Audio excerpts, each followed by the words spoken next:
immigration man, designed to claim his town. Let's hide in the sand or stay underground. Next morning at lawyer's office, elevator 2 floors up, $200 for a consultation. After talking for 20 minutes, it can be done. If you really want, just fill out all the information. We always sympathize with the people like you. We help you exercise your rights all the way through. But there's one easy way out. Find a citizen girl and marry her.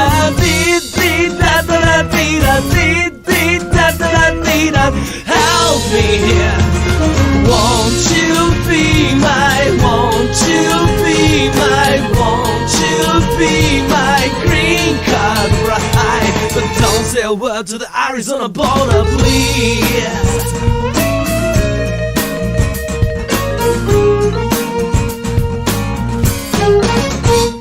It's been so many years since we came to this land, and we live with growing fears, which we learn to withstand.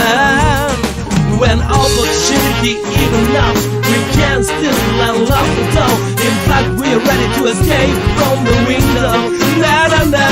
But we can never turn back the clock. We built the lies around the block. We're living in between shadows and rainbows. But please do understand.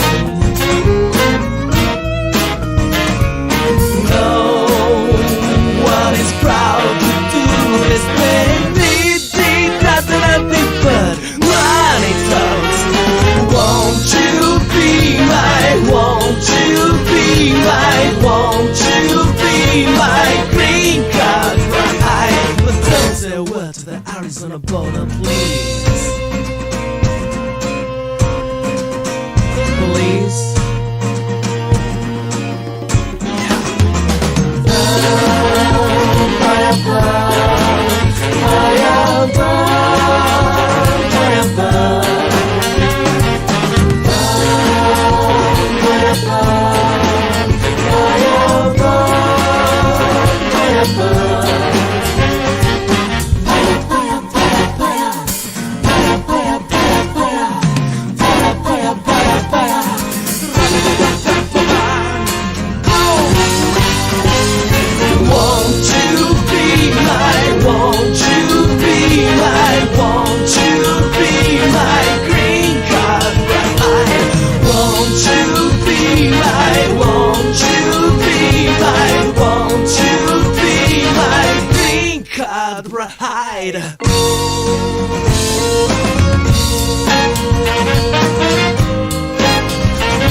Good morning, everybody. Greetings and salutations. How is everybody doing today? It's Larsen Live. It is May 13th, 2023. And yes, your eyes do not deceive you. Larsen Halleck is indeed taking another swing at Matrimony. Me and the lovely Daphne Kruger are tying the knot. I must make it very clear, though, that despite the song which I was playing tongue firmly in cheek, this is not merely for citizenship. I mean, really, is American citizenship worth that much nowadays? No, this is truly a love marriage. Yes, the song was Green Card Bride by Kagero. Ironically, the song seems to be from the perspective of a green card husband. I'm not entirely sure what Kaz Fujimoto's immigration status is. Whatever it is, he's legal enough to work at a shitty grocery co-op in Brooklyn. Yes, but worry not, my dear audience. Unlike the last time I tried this, I will not be taking a year-long sabbatical that goes nowhere, because I already make sufficient bank to get married. And also, unlike the last time, my fiance this go-around is not a castrating, emotionally abusive bitch. Daphne is much nicer and much more marriage-worthy than Vita Bathory. As I've posited on multiple occasions, as my life gets better, the world surrounding me gets worse. So let's put aside holy matrimony and let's just get to that. It would really be nice if somebody said something. I'd very much appreciate that.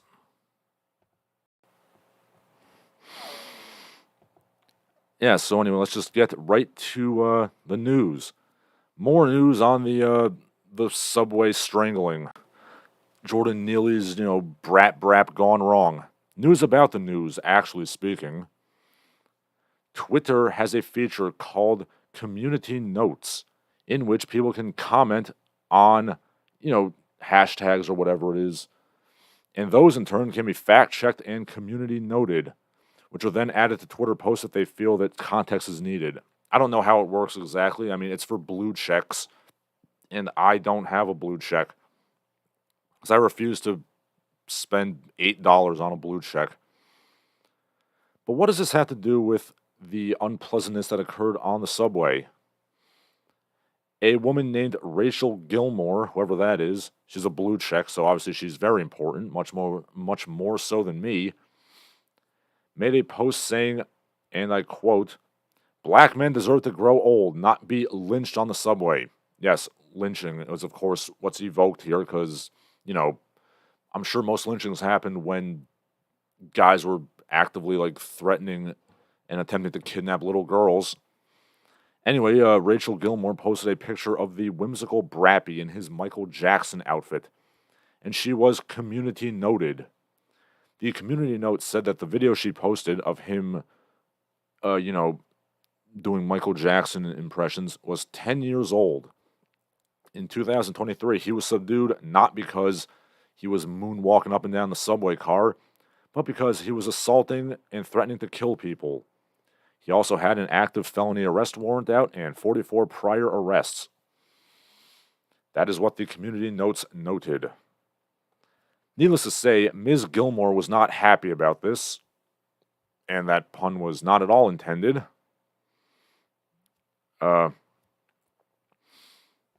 Yes, Ms. Gilmore was not happy about this, and she said, "Community notes suck ass. How is this context important here?" Yes, I can't imagine why context would be important here to explain why he was subdued. I mean, if there was no context, you can make up lies about him being an innocent Michael Jackson impersonator who was lynched in public for no good reason to stroke your white liberal guilt and your weird shamanic worship of black lumpen proletariat. And heaven forbid we keep journalists from doing that. Okay, let's see if we got some comments here. Daphne Kruger tells me you're very nice too. I like to think so. Congratulations all around. Biff Slankovich, C-Punk Messiah, Greg J. Yes, I'm very appreciative of all my fans. I mean, I'd appreciate it more if you gave me money, but you know how it is. C-Punk Messiah says, yes, I've been feeling the ugliness of the world closing in around me. Yeah, I know the feeling. Personally, it's like I leave my apartment and then it's like I have this nice little bubble of domestic bliss, and then, it's gone. I got a nice beef stew in my crock pot, which is outstanding. The second helping of it, I made some last night. Me and the lady enjoyed it very much. And yeah, we're gonna make more of that tonight. But yes, now back to the horrors of the real world. Yeah, yeah. Heaven forbid we keep journalists from controlling the narrative completely. Like, oh no, we don't control the narrative anymore. Well, if the truth shall kill them, let them die, as apparently Immanuel Kant did not say, but it's a good quote nonetheless. But then again, that's probably why the progressives have been withholding criminal surveillance videos for the past 5 years, like the San Francisco BART train, because that would promote racial stereotyping. Because, oh no, the videos show an overwhelming preponderance of dusky brethren committing crimes. So rather than trying to fix the criminality of those communities, maybe if we ignore it, it'll go away. I don't know what to do, man. We tried nothing and we're all out of ideas.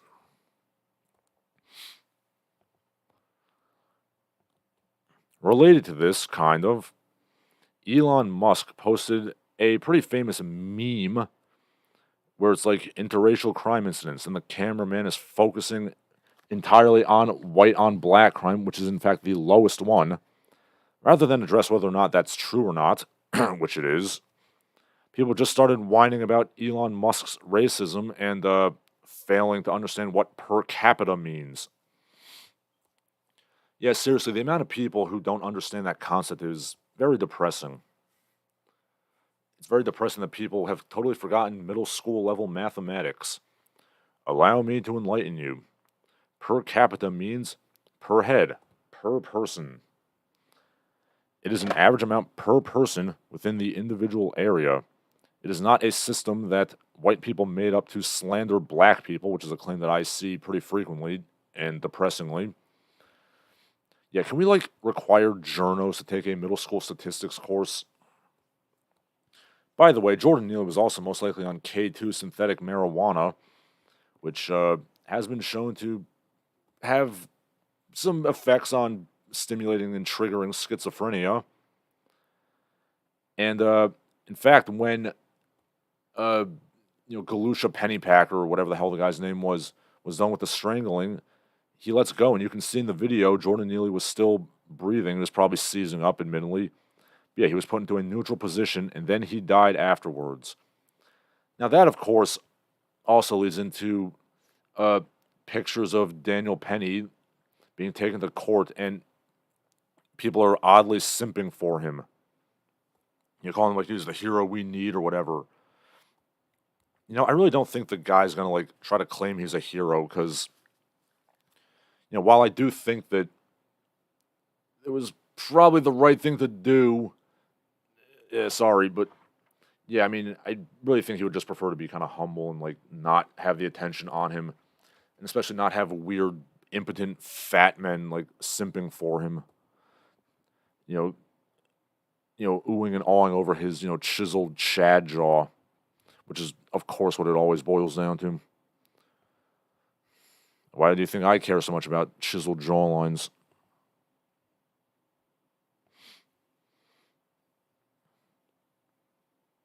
Okay, Daphne Kruger says racial profiling is a thing. Too late to try and fix it now. I mean, profiling doesn't come out of thin air, sweetheart. It's just if you're a cop on the beat, you're going to notice patterns, and it's unfortunate that, it profiles law-abiding citizens, but, what are you going to do?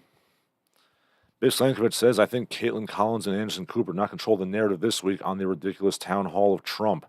Yeah, that was a bit of a cluster frig.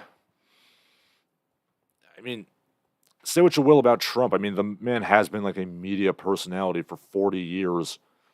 And he kind of clowned on them.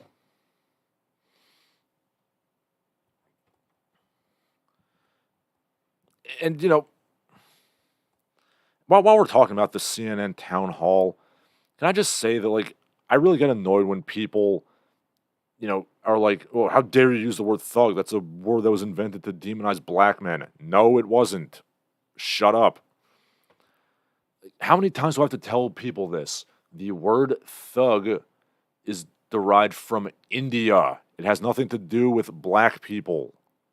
Like the thuggy cult. Like, hello, have you not imbibed any pop culture about this?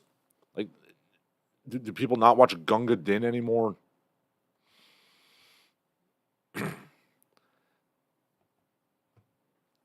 Like,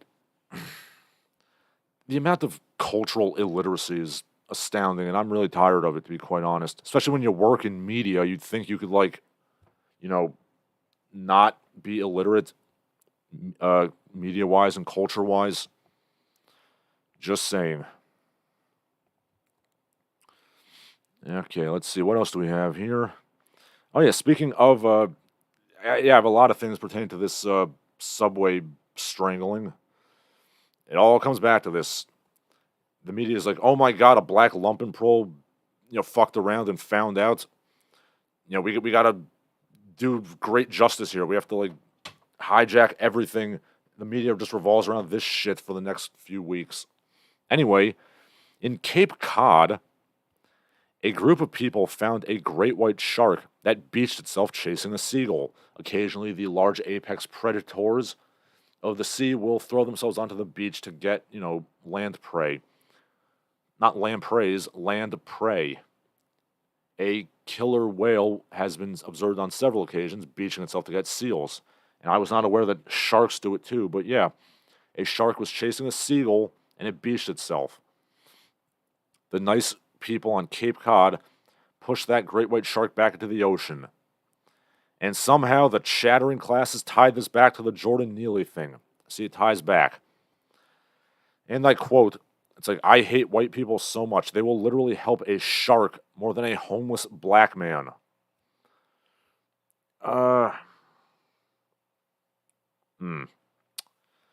Yeah, I'm not sure if we can compare sharks to black derelicts.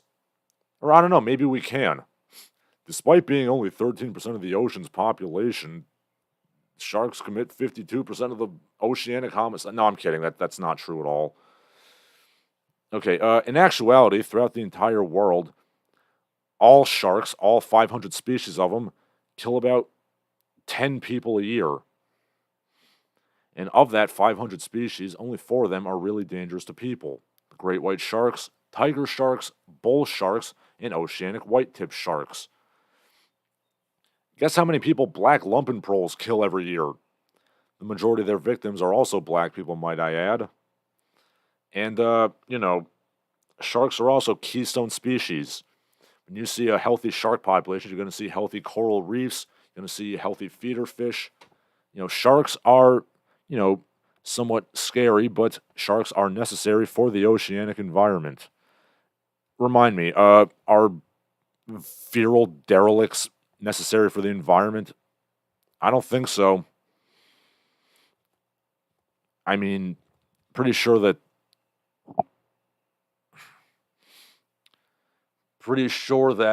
feral brat derelicts are the exact opposite of a keystone species.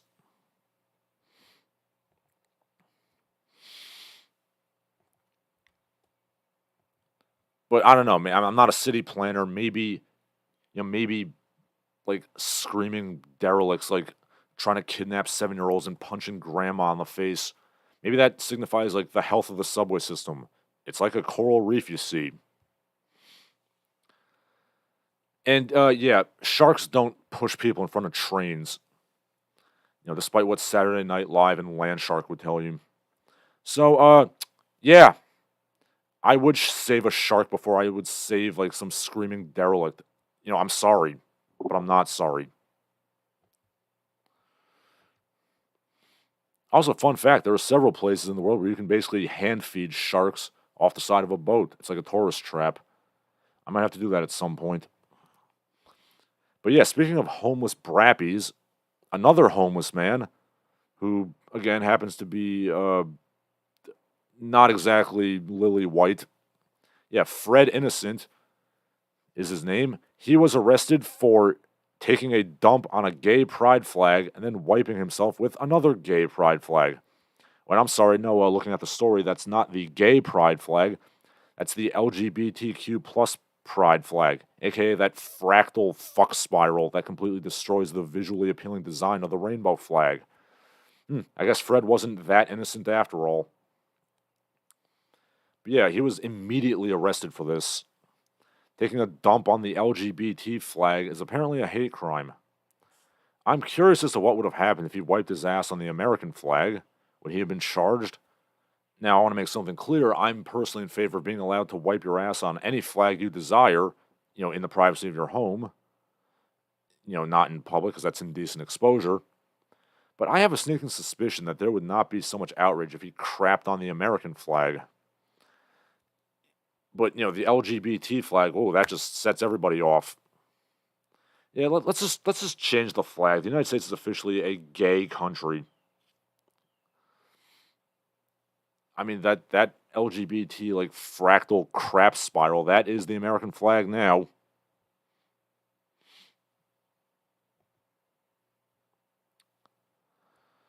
Okay, let's see.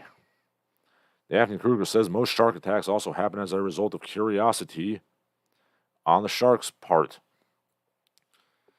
Yeah, from what I've seen, most shark attacks are like, this is a shiny, wetsuit person. It looks like a seal. I'm going to take a bite. And then they leave after a bite, which, sucks for the bitee, but it's usually not fatal. Like I said, sharks kill only about 10 people a year, whereas feral lumping proles kill a lot more.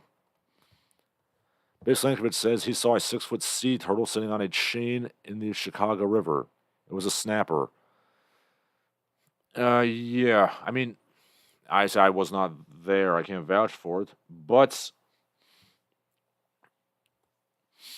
I've seen some pretty big snappers myself. Like back when I used to live with my parents, I would, go running in this little kind of country road. And, yeah, I saw a pretty big snapper in the river there.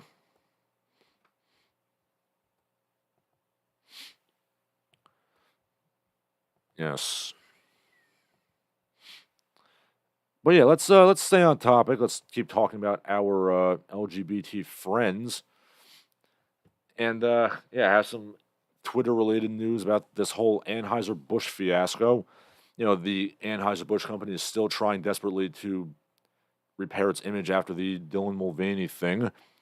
But yes, some other blue check on Twitter, some little dweeb named Brilyn Hollyhand goes, Sarah Huckabee is a real woman. You are not Dylan Mulvaney. And he's holding some beer can with Sarah Huckabee. It's one of those, it's one of those, bullshit, companies where it's like, yeah, you want to own the libs? You got to buy this shit, like Harry's Razors or, Black Rifle Coffee or, it's just, that fake manly, consumer shit, which I hate. But apparently some presumably crappy beer company, which I presume it's crappy because all those fake manly products are mostly crap, except for Duke Cannon. I actually do like their hair products. Yeah, they put Sarah Huckabee Sanders, or is it Saunders? Don't remember, don't care, on their beer can saying this is a real woman.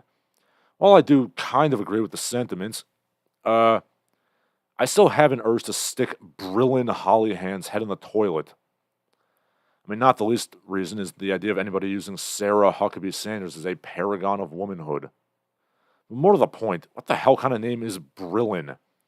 Brilyn Hollyhand. Holllyhand.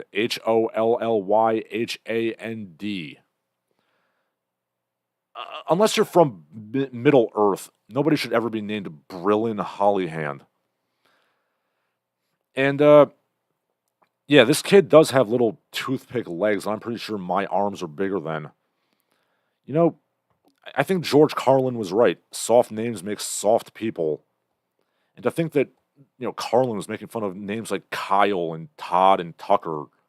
Those names sound like, Butch and Brick compared to Brilyn. And, I apologize, Brilyn. I don't know, how to pronounce your name. Is it Brilyn, Brilyn? Whatever. It's a sucky name. I mean, if his name was Krillin, on the other hand, I might respect that. Although, personally, I feel that Tenshin Han is still the strongest pure human in the Dragon Ball universe, but that's a whole different story. Anyway, if these are the names that white people are giving their kids now, I think we should all apologize for making fun of the stereotypical black ghetto names. Like, I extend a hand of friendship there. Yeah, please, new parents, give your kids normal goddamn names. Brilyn. Okay, Seapunk Messiah says, this is the age of the chaos, but it means we're going to hit the age of the warrior next. We got to wait it out. Seapunk Messiah says it's preying on men's fragile masculinity. Yeah, like I mean, those products are such pandering horseshit. It's like what they're doing with Budweiser now, because like the Dylan Mulvaney thing failed miserably, and now it's like, oh, we gotta go back. We gotta do like a bunch of truck driving, heartland pandering crap, and yeah, it's just like the Black Rifle coffee, which I hear is crappy coffee, and like those Harry's razors, which suck, and all that shit. Let me got some memes here. Yeah, it's like those. It's like those T-shirts where it's like, I'm not the stepfather, I'm the dad who stepped up. I actually saw a guy in the grocery store the other day wearing one of those shirts. And yes, he was hunching over with the weight of the world on his shoulders, so I wasn't all that impressed with him. But I digress. It's like those fake masculine guys are like, oh, I have a beard, so that's going to ignore me being a complete dweeb. Yeah, Jack Murphy. And it's like, yeah, I'm manly, as you can see, because I like wear T-shirts about testicles and beards and stuff. If you're buying, I mean, consuming in general is just don't buy consumer crap. Thank you very much.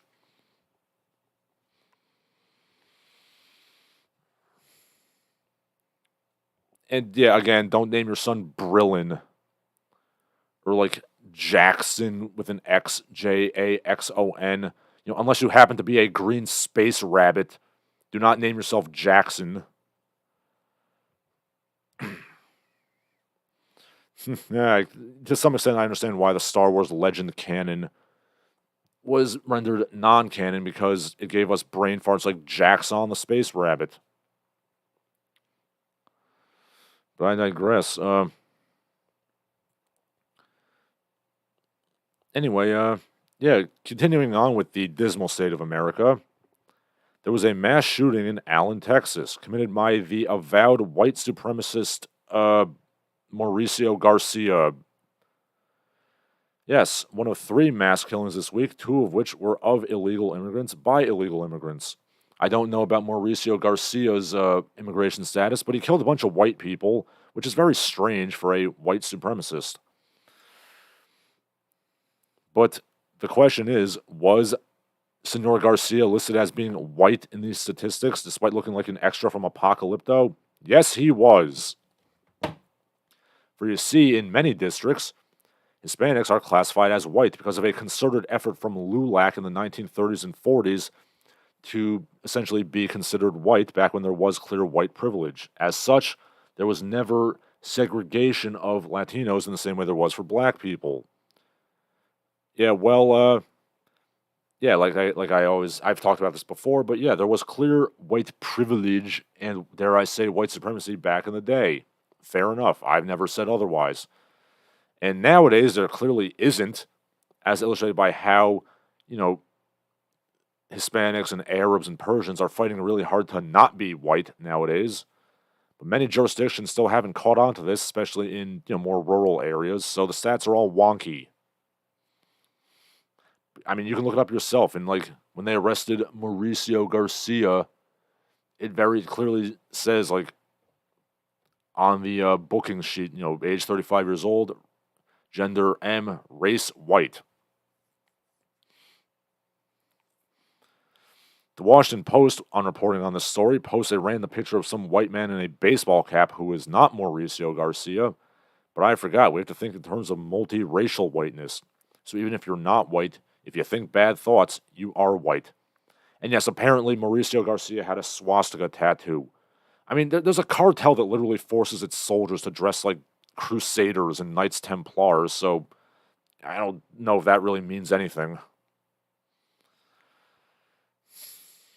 I don't know, maybe I'm just darkly amused at the thought of, like, very obviously Hispanic white supremacists. I feel like there's a little conflict there.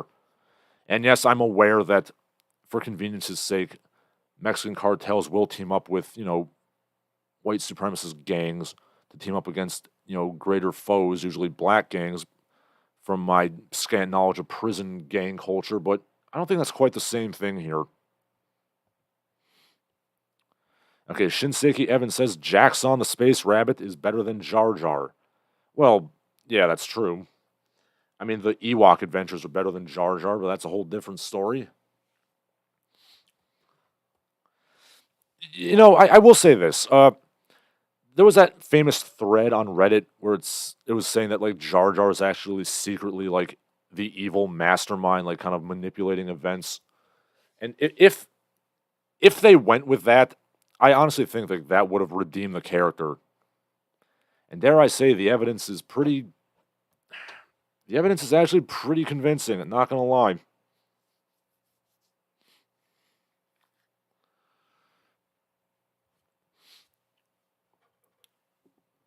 I mean, George Lucas was like, Jar Jar's the key to. I think he originally intended for Jar Jar to be like the evil Yoda.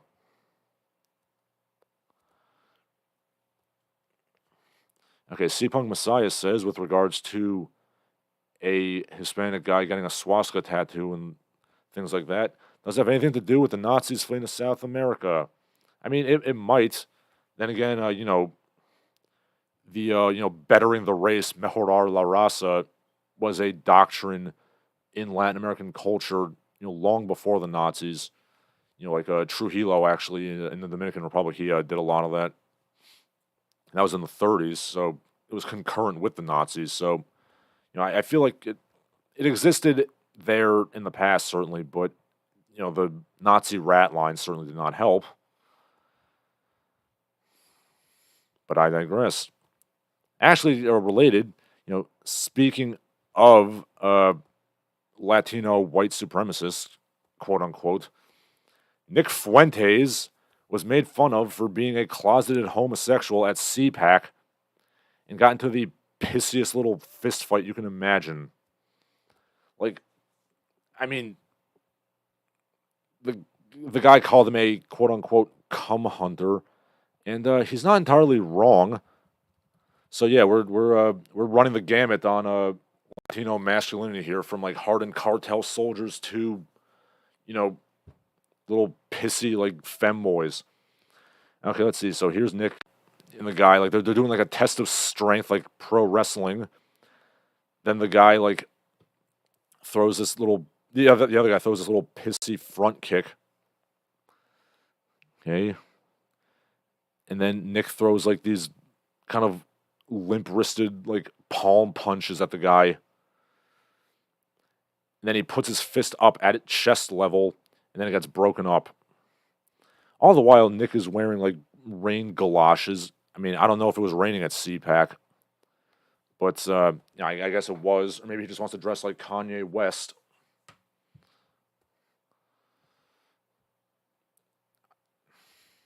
Yes, Nick Fuentes continues to be an absolute joke.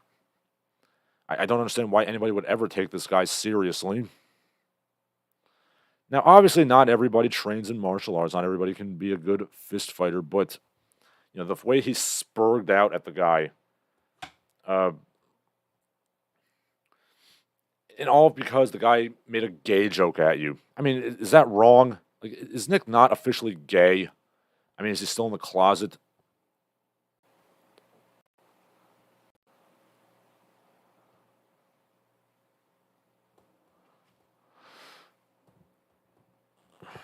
I mean, he lives like his gay cat boy. So, I mean, if he just came out and admitted it, it would, you know, it would be a big weight off his chest, to be quite honest. I mean, it's not, frankly, looking at him, it's not like he can carry much weight on his chest, if you know what I mean.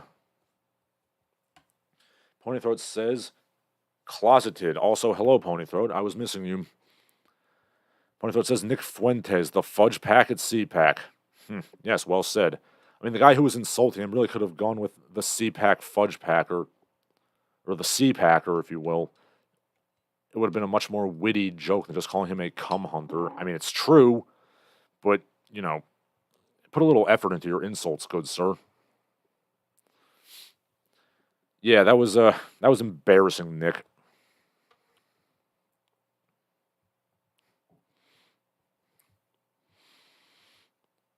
I mean, then again,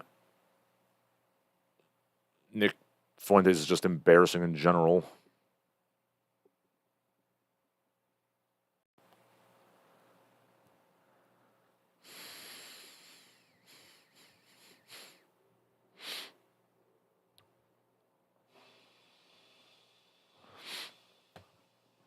All right, so let's see what else we have going on.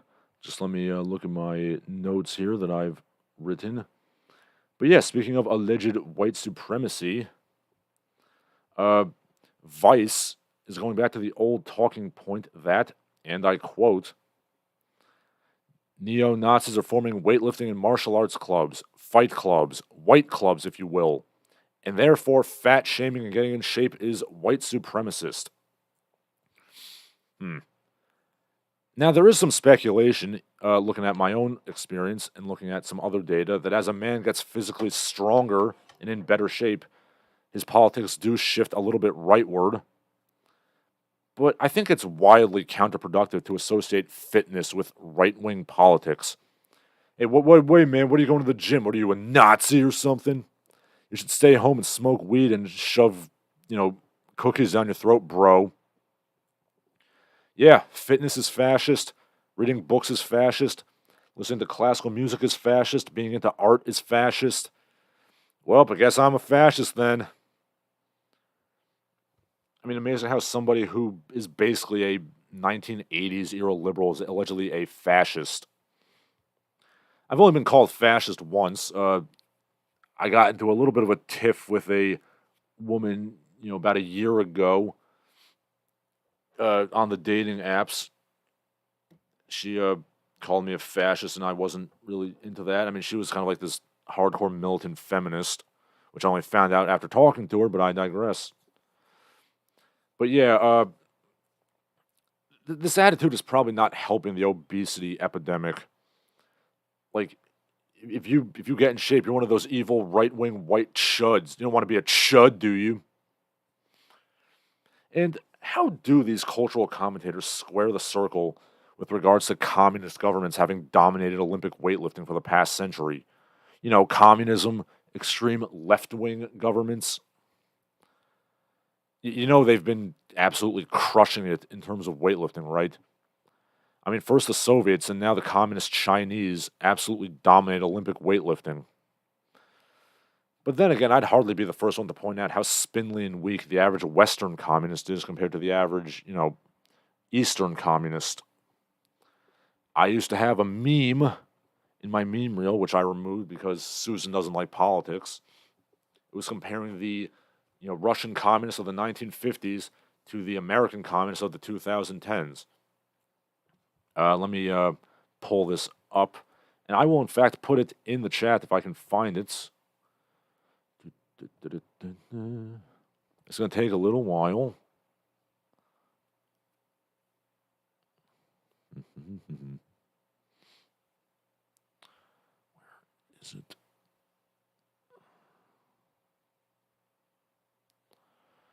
Okay, I don't have it anymore.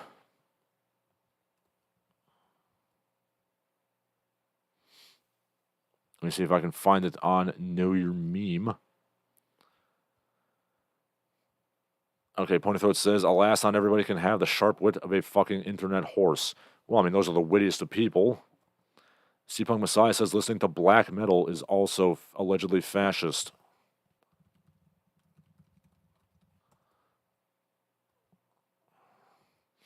Yes, that's also true. Yeah, heavy metal's fascist too, and we gotta we gotta cut the balls off that.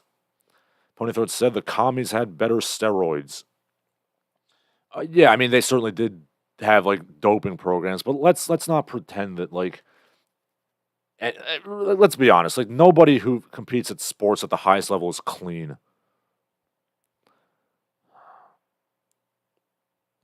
Okay.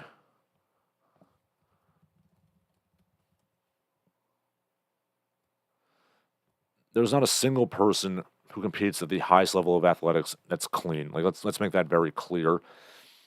And there's actually a pretty interesting story about how H.K. Dooley, the American weightlifting team's uh, doctor in the 50s, he was like, I think it was what was it, the 52 Olympics? I think it was Helsinki. Oh, yeah, he was talking to his Soviet counterpart. And he was like, "Man, you guys are kicking our asses. Like, how do you do it?" And the guy's like, "Oh, we shoot up testosterone." And then that caused him to come back to America. And long story short, that's how Diana Ball was invented. All right, so I found the meme.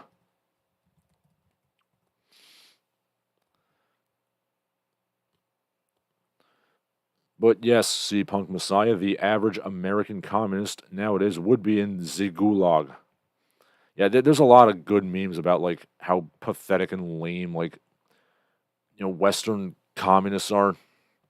Like, I have one where it's like, excuse me, Commissar, I thought I was going to be like doing Twitch streams for the revolution. And he's like, dig the fucking hole, Kulak.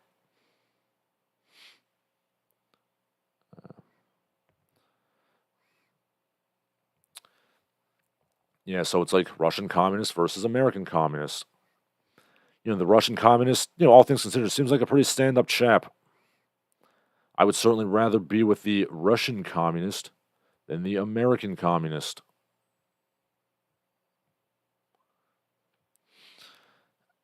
And yes, the American communist can't do a single push up and probably has devastating peanut allergies, which the Russian communist would certainly not have.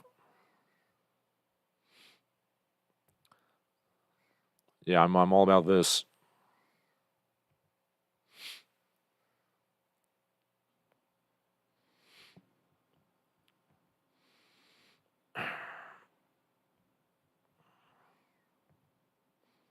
Oh yeah, so apparently this is a bit of a digression, but apparently Mark Zuckerberg won a jiu-jitsu tournament like last week.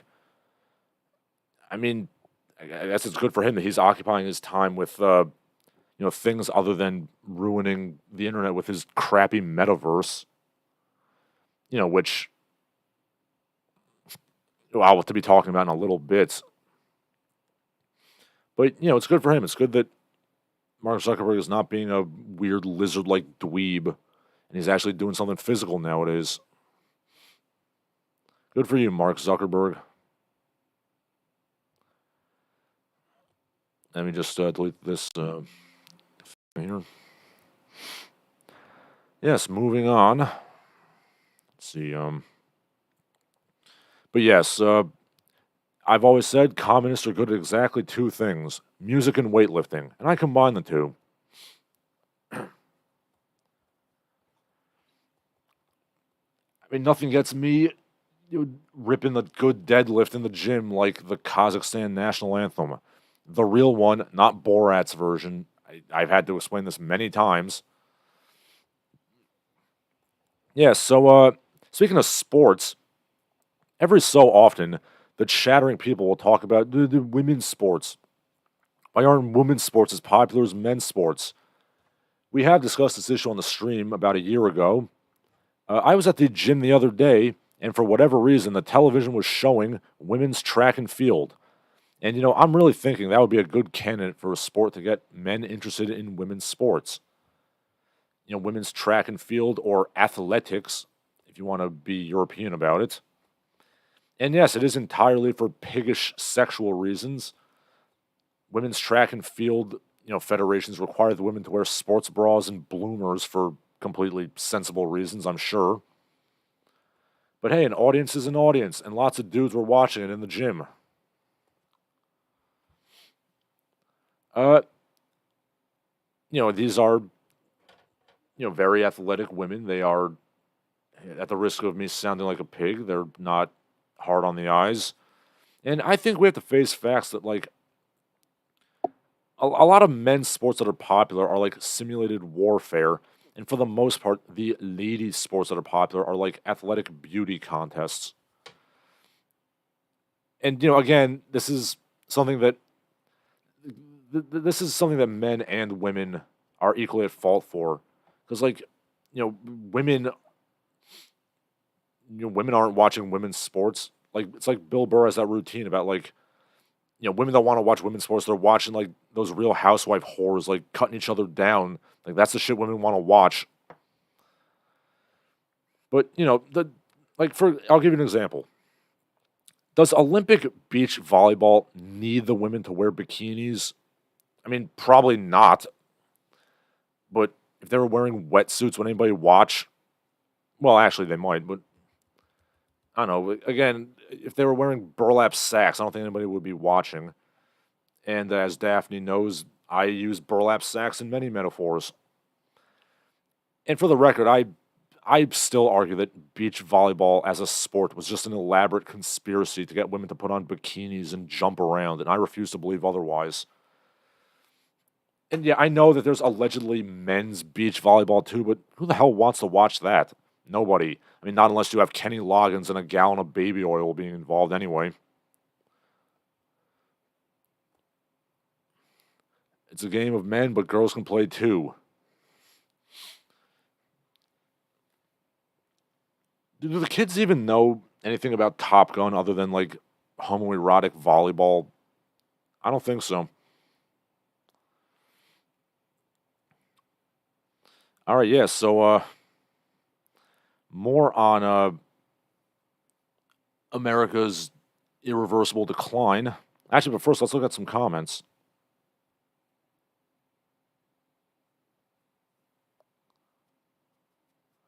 Daphne Kruger says you can't run if you're not pretty.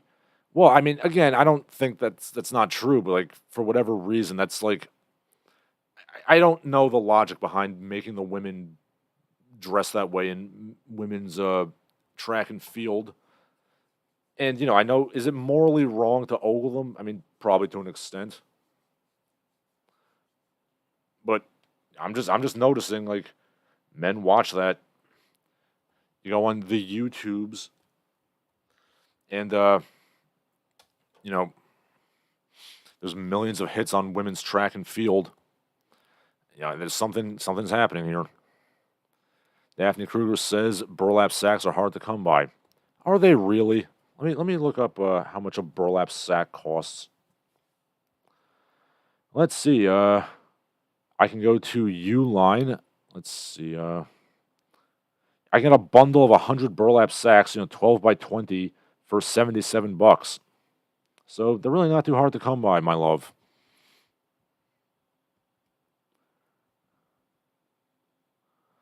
Oh, and of course, there's, like, sexy burlap sack costumes for Halloween. Of course there are. Oh boy, it's apparently supposed to be sexy, the Oogie Boogie Man from The Nightmare Before Christmas.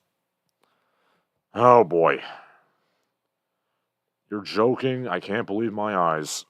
And no, I'm not going to sing it. I can't sing.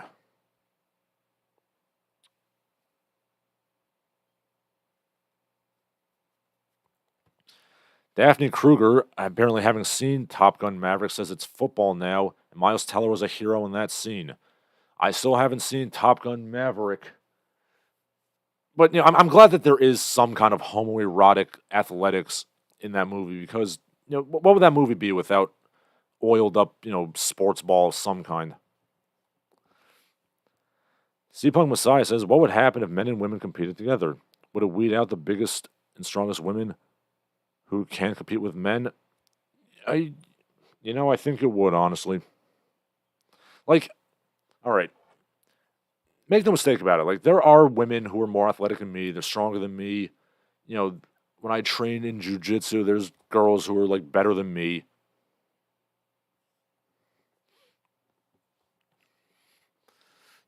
But the best. I'm sorry, the strongest man is going to be stronger than the strongest woman. I think that's just a fact. Okay, Daphne Kruger says, I can sing, I just won't sing. Yeah. Well, I mean, I do enjoy a bit of singing, but I'm not very good at it. And there's certain voices I just can't do. Like, I sure as hell can't sing Michael Jackson or the Bee Gees.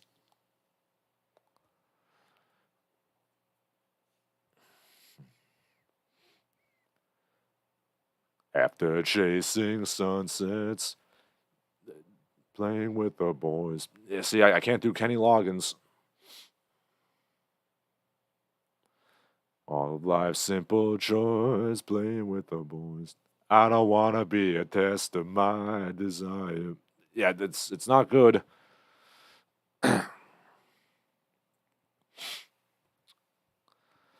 All right, but yeah, let's get off singing and go back to the terrible, terrible state of affairs. The Pew Institute released a poll last week showing that, well, people are pretty damn pessimistic in America. They asked older residents, were things better in 1973 or 2023?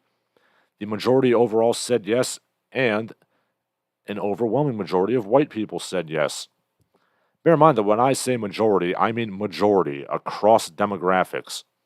Amongst whites and Hispanics, it was absolute majorities, 65 and 53% respectively. And even amongst Asians and even black people, it was still pluralities, 48% and 41%. And as an Asian myself, I do have to reiterate, like, what are you people upset about exactly?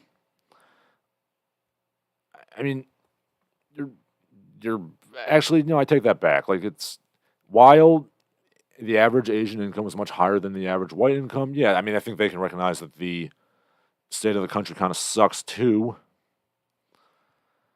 And I don't know, I question whether the situation was that bad for them in 1973 either. Or is this another of that same old, like, whining about some bucktooth cartoon gremlin you saw in 1968 crap that, is always what comes up again? Boy, I should be one of those talking heads in a documentary, but I digress. Anyway, back to the Pew poll. The reaction of the Journos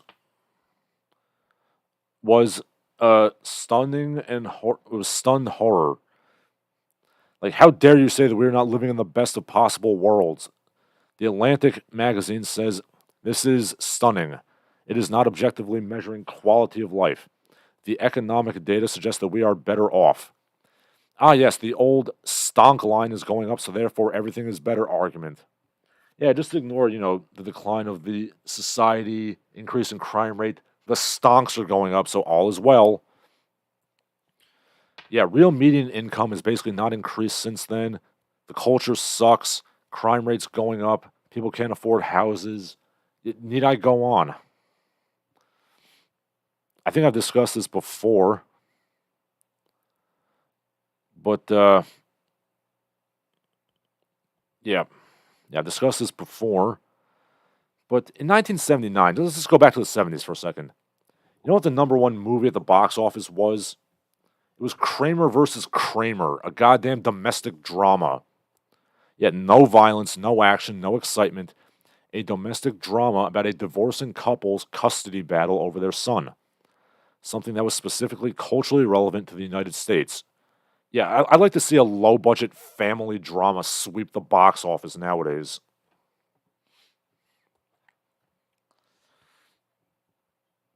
And yes, as a child, I was very upset that Kramer versus Kramer was not about Cosmo Kramer's identity crisis. And I'm also going to admit that before I saw Kramer versus Kramer, I saw the 1980s remake of Kramer versus Kramer, which you know as Over the Top, starring Sylvester Stallone. The arm wrestling movie. There's actually a substantial subplot in that movie about like a child custody battle. all the while Stallone's arm wrestling and there's like large burly men like chugging motor oil. If you want to see the difference between the 70s and the 80s, like that's it. The domestic drama about divorce, 1970s, Dustin Hoffman and Meryl Streep. 1980s, Sylvester Stallone like getting sweaty in arm wrestling.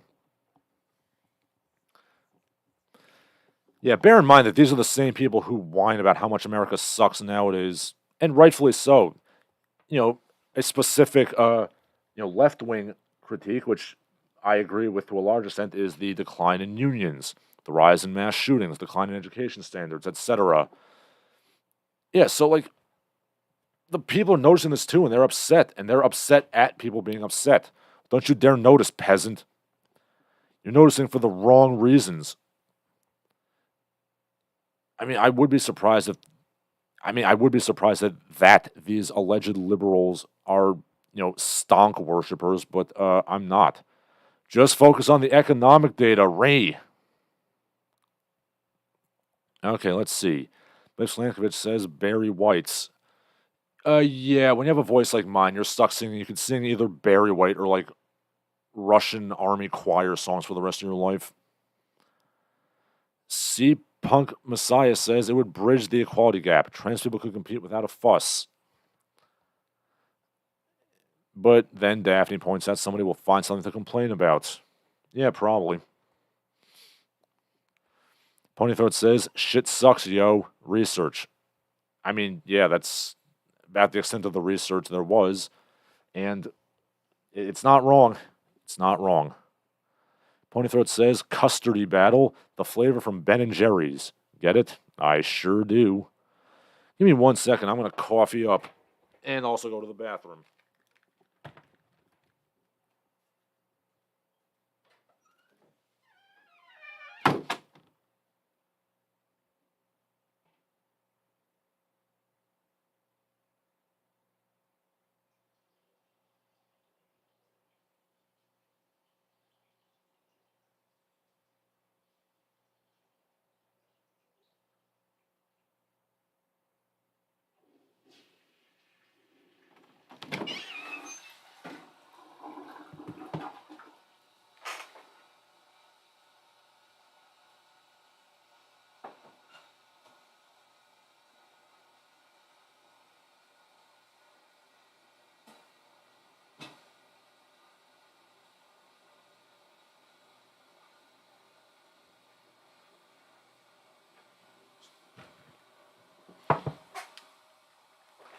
I'm back. Anyway, with regards to this, shit sucks poll, that's not getting into how, referring to white Americans specifically, they've been bombarded with a never-ending shame storm of how shitty they are, how shitty their culture and history are, how they're the worst people in the world, and how the world will be better off when they're all dead. Yeah, I can't imagine why that demographic in particular feels bad.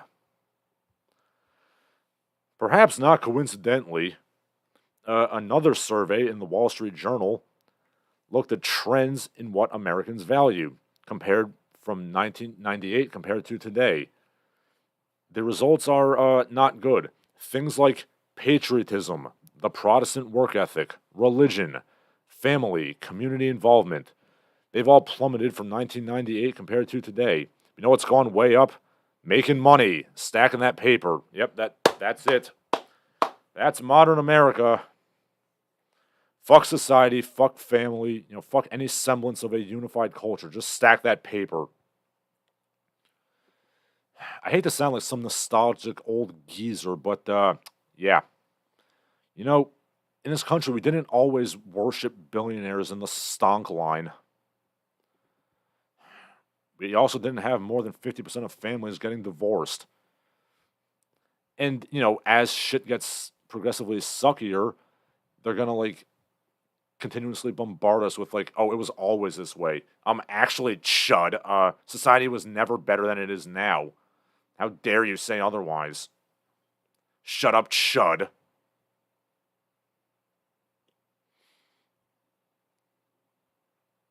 Okay, C-Punk Messiah says, were you frying chicken in there? What, my bathroom? I flushed the toilet.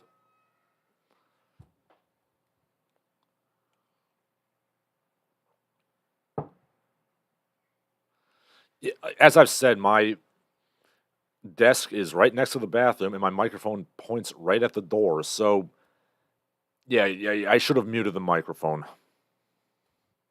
But yes, I can eject urine from my body. Surprise. Anyway, you know what's speaking of more things that make America suck, and get ready for this shit.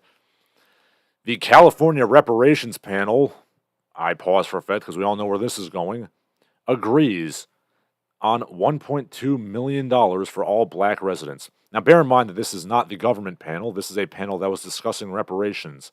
So the government has not decided on paying any reparations yet. This is just like the panel of advisors of dubious qualifications who've just decided on $1.2 million per black person. And now they're going to, I guess, take that recommendation to the government and try to get them to approve of it. I would like to remind everybody again that California was admitted to the United States as a free state. It never had slavery. And boy, I can't imagine how this is going to affect the California economy and thus the United States economy. Come to think of it, the only slaves that there ever were in California were Native Americans enslaved by the colonial Spanish. So is Spain going to pony up money for this? I mean, hello, somebody ring Madrid. I guess that depends on whether or not Spanish people are considered people of color today. At the risk of upsetting my beautiful, blushing bride-to-be, would you be okay if I entered a bigamous marriage with a black woman just for a week or two? No sex would be involved, so I could get this money. I would split it evenly with the woman, of course. $600,000 is nothing to sneeze at. But I don't think that would work. The panel said you have to have at least a 10-year paper trail of census records identifying you as black. Okay, so I guess I'll just have to heavily invest in things that black lumpen proles will blow their money on. Breaking news, Courvoisier stock skyrockets. Also General Motors.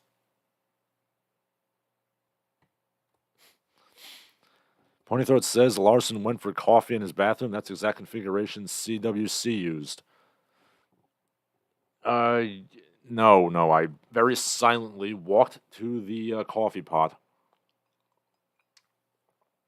C-Punk Messiah said the term chud is basically the left's equivalent of cuck. Yes, it is. Ponythroat says, depends on who the reparations are for. One group will spend it on firewater and jean jackets. One will spend it on KFC and bail. It's for black people specifically. And, of course, tribal law is an absolute clusterfuck in this country. So some tribes, and only some tribes, do get money, and then some don't. It's a big fiasco.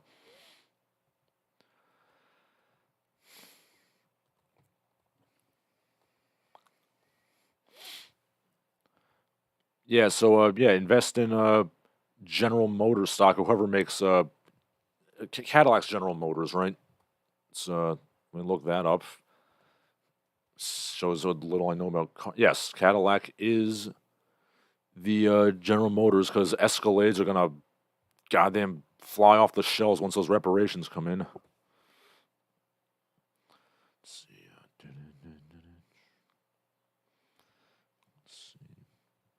And now I'm reading the Wikipedia article on Cadillac Escalades.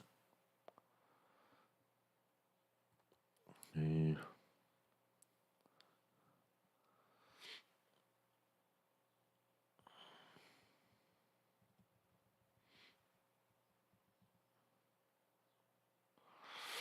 Let's see.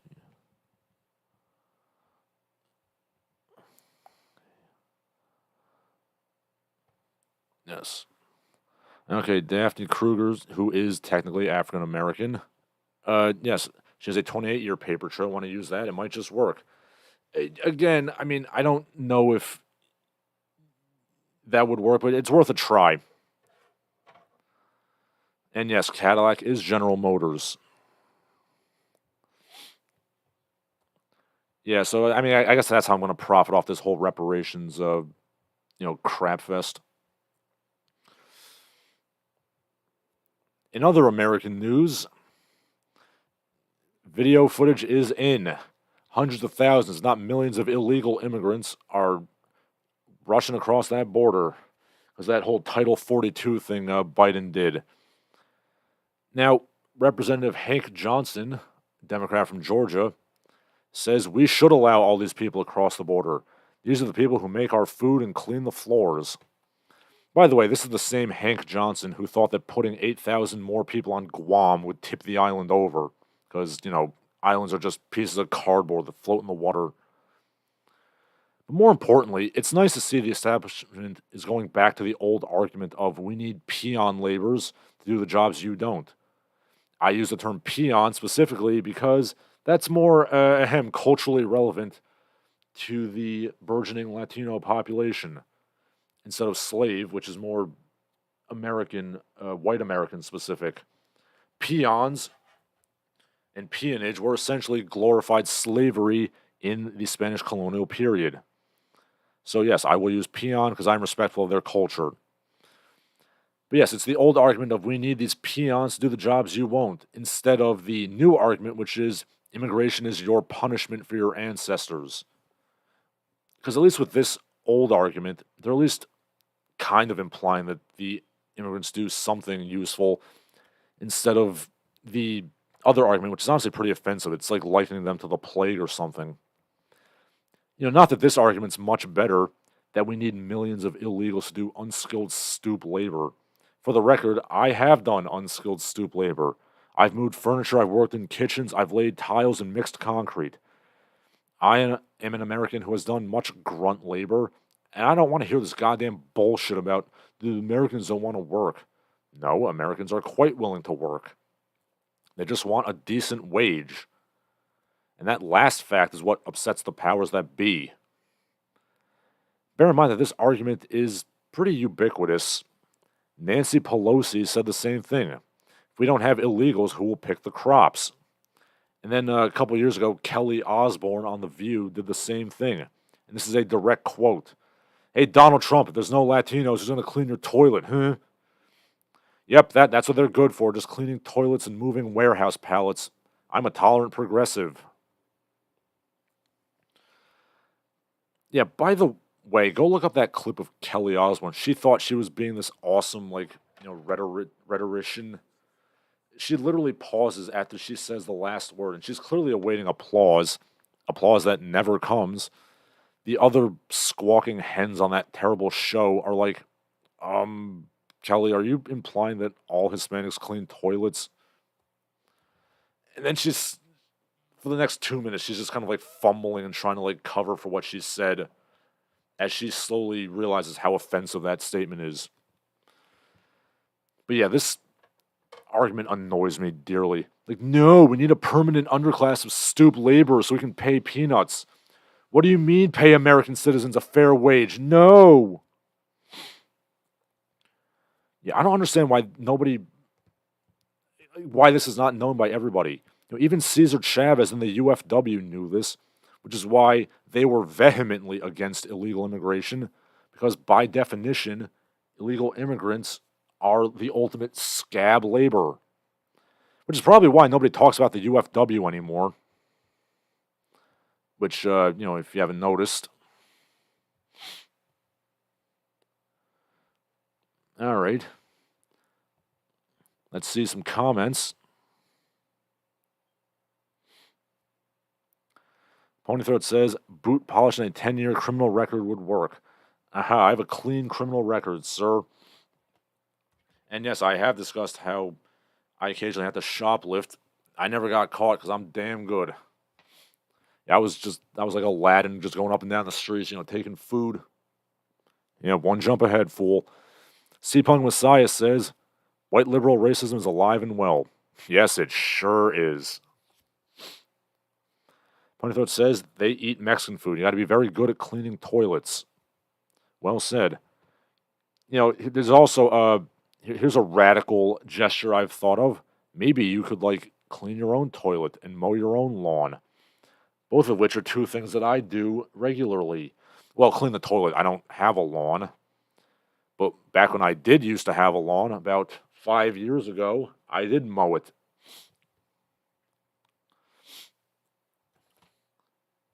Like, the world's not going to end if you don't pay some illegal immigrant money to mow the lawn. And they're so brazen about it, too. Like, no, we need these, uneducated stoop laborers. That's the only way we can function as a country. Like, shut up. And this isn't even getting into how, the shattering classes are also predicting how automation is going to put millions of, grunt wages out of a job. So I guess these illegal immigrants are just going to hang around, I guess. But yeah, speaking of Latin America, Chile had a constitutional convention, and the people are up in arms because the Republicano Party won a plurality, and these people are allegedly, far-right Pinochetistas. And obviously, the liberal commentators are losing their shit about this. Now, bear in mind, nobody's claiming electoral fraud or anything. They're just really upset that the good people of Chile are not voting the way they want. It doesn't count as democracy if we lose, Also, I'm just going to keep bringing up Allende and Pinochet because that's the only things I know about Chile because I'm an idiot. Maybe Latin American countries are noticing Bukele crushing it in El Salvador, and they want to get in on that. Now, to be fair, I think Bukele is probably exaggerating a bit. He claims that there's like 0 homicides in El Salvador. I have my doubts. But yes, it has noticeably gone down, the crime rate, because it turns out that getting, the 100,000 most violent men into prison might reduce the crime rate. I mean, I'm sure he's just kind of stroking his own ego. It's probably not that low, but yes, it is noticeably lower. And maybe other Latin American countries are noticing Bukelismo is doing pretty good, and they want to get in on some of that. I don't know any people from El Salvador, but if I did, I'm sure they would say the same thing. Now we're coming to the lighter side of things, but first we got to check out some comments. Funny Thought says, lawnmower equals the Mexican limousine. I mean, I've never ridden a riding mower because I'm not a fat ass. Like, I don't think they can go very fast. And to be honest, if I had a lawn, I'd probably get like a push mower. Ponythroat says, Chile cannot emulate El Salvador. They don't have enough helicopters. Well, I mean, correct me if I'm wrong, but isn't Chile the wealthiest country in Latin America? So if they don't have the helicopters, I don't know who does.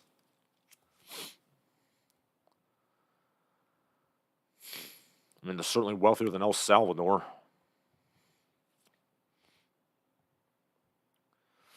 Yeah, now we're getting to the lighter side of things. Yes, as I mentioned Mark Zuckerberg before, but yeah, it is official.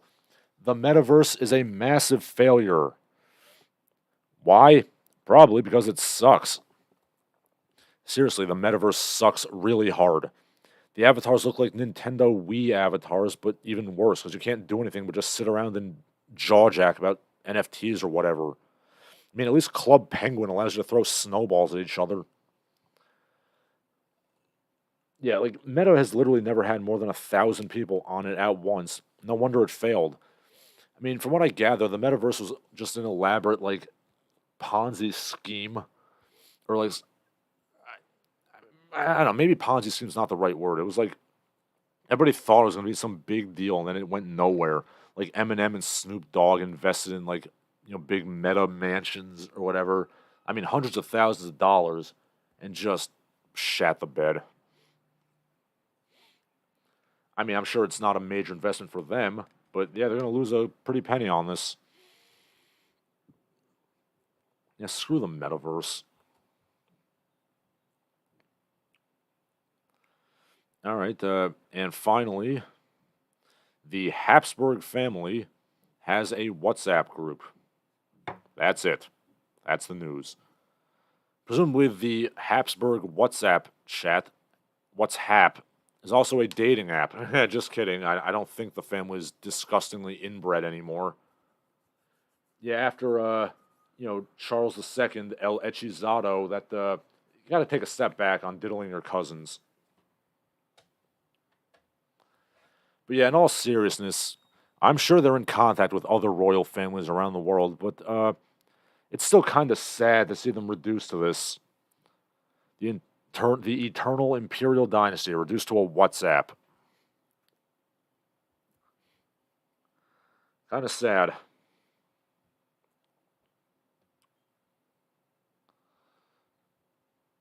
Okay. Let me just check Twitter briefly. If there's anything interesting.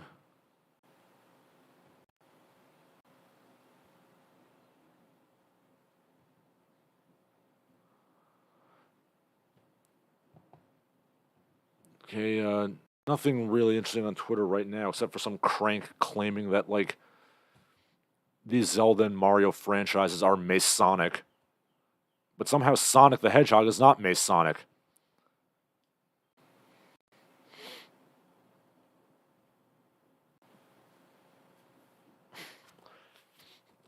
But of course, Sonic the Hedgehog has an ancient Egyptian ancestor named Masonic, if you believe the cartoon show. But yeah, this is very stupid. I'm not even going to dignify this idiot with a response. So yeah, that does it for my prepared remarks. If anybody has something to say, you can say it now.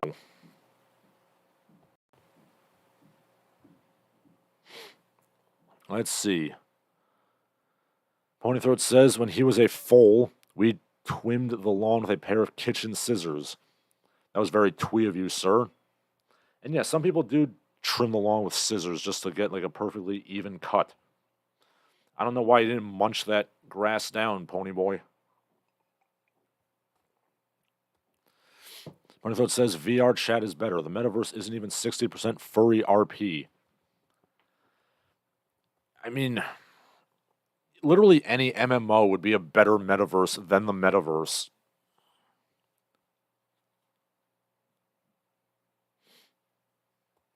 All right, I'll give you people a minute to say your last pieces.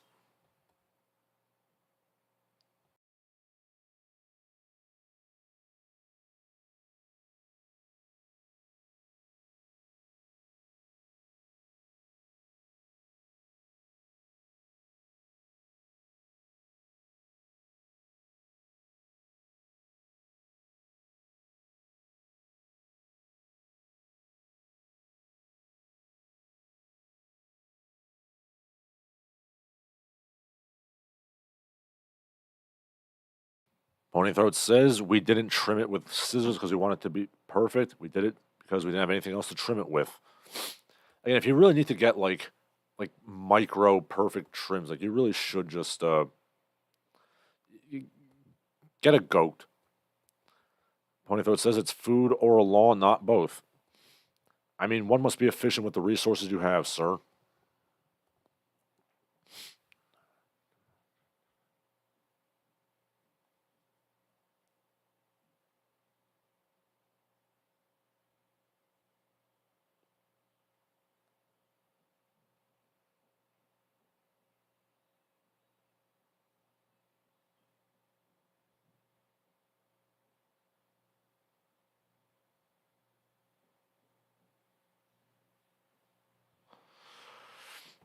Oh boy, yeah, this thread is stupid.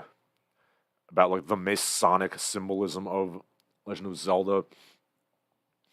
From the start of the company, Nintendo made Hanafuda playing cards made popular by the Yakuza, and they were brought to Japan by Portuguese Jesuits.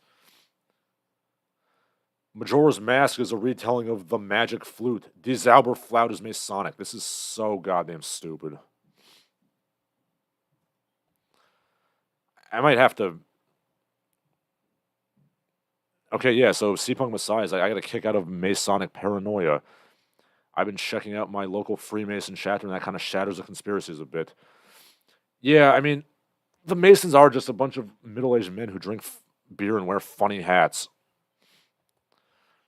Yeah, so I'm just gonna go through this whole thread now. Yeah, so it's those damn Jesuits. They brought the cards. It's like, oh my god, like Super Mario Brothers 3, level 5-1 has a big number 33 in the sky for no reason. Oh. Okay. The Triforce's two lower dualities ascending as one.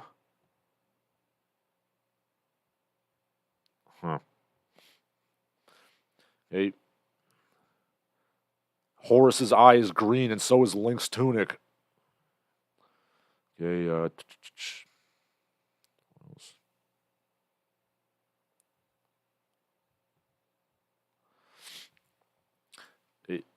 in Majora's Mask, there's the Bomber's Secret Society. Little Jimmy wears a red fez hat. Majora's Mask is MM, Master Mason. 1 second, people. I'm getting a phone call before I go on to this insane paranoia.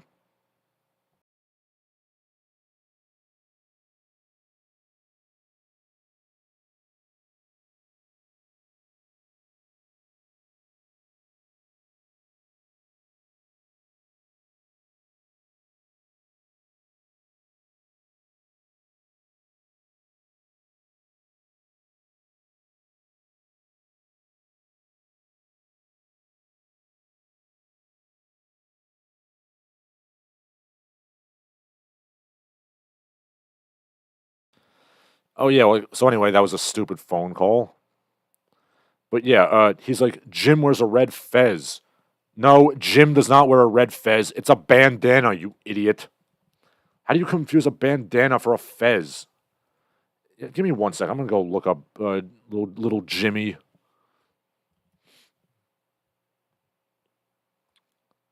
It's a bandana. He's wearing a. That's not a fez, you moron.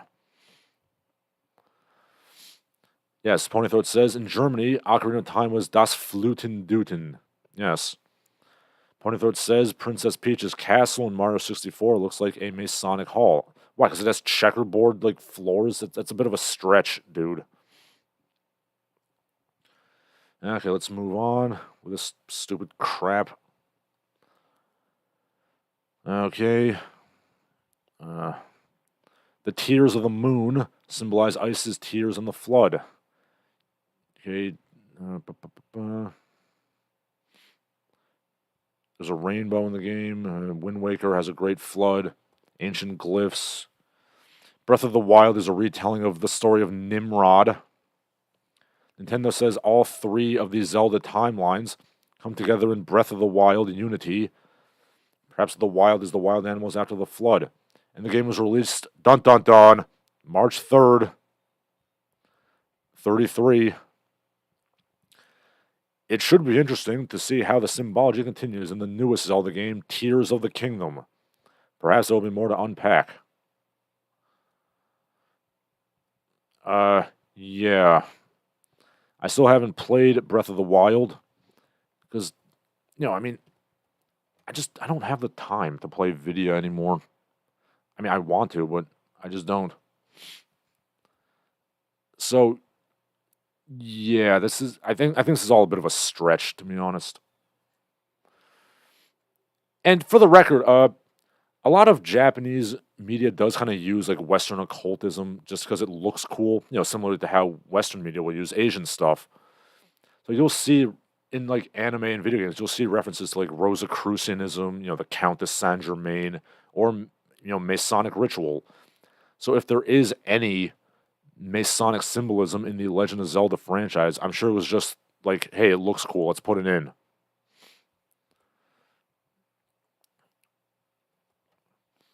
Ponythroat says, I remember when the Masonic leader said, I can't wait to bomb some Dodongos. Gee, it sure is boring around here.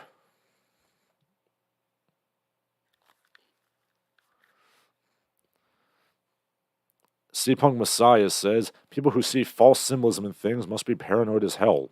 Yes, they are.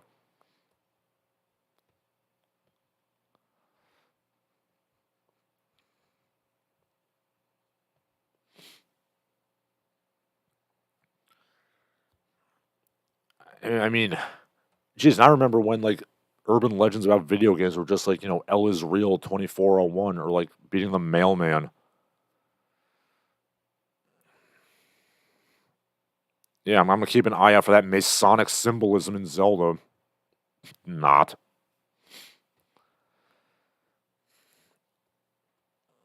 Okay, so yeah, I'm officially out of things to say. So let's say your last pieces.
Okay. Let's see. Ponythroat says, if I fall to my knees to praise Moloch, you can make me do the duck walk. Cool, huh? Oh boy, those CDI games are not great. Ian Kempster says he had to go back to home training. I listen to your videos when I work out. I'm late to the party. Oh yeah, home training is great. I mean, calisthenics, like high level calisthenics is great. Like, like handstand push ups, muscle ups, things like that. C Punk Messiah says I passed another belt test in Tang Sudo. Congratulations, sir.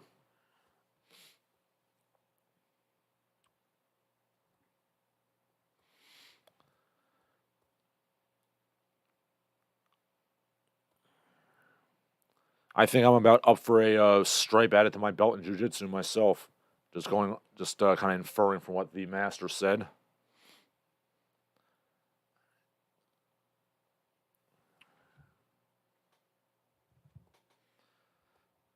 Hey, yes, here's some dead air. Sorry, Daphne, but it has to happen sometimes.